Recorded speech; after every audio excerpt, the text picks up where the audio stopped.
Angelica de la Cruz. May mensahe sa kapatid na si Mika de la Cruz matapos ang kasal nila ni Nash Aguas. Naantig sa puso ng marami ang kasal ni Mika de la Cruz at Nash Aguas dahil ito ay gumawa ng buzz online.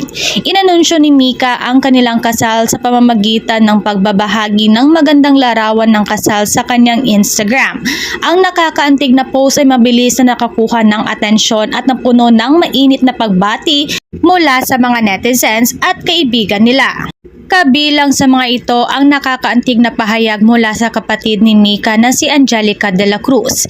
Ipinahayag ni Angelica ang kanyang pagmamahal at kagalakan para sa kanyang kapatid sa komento, "I love you so much, beautiful bride." Dahil dito, na-appreciate ng mga netizens kung gaano ka-supportive ang aktres na si Angelica sa kanyang kapatid na si Mika.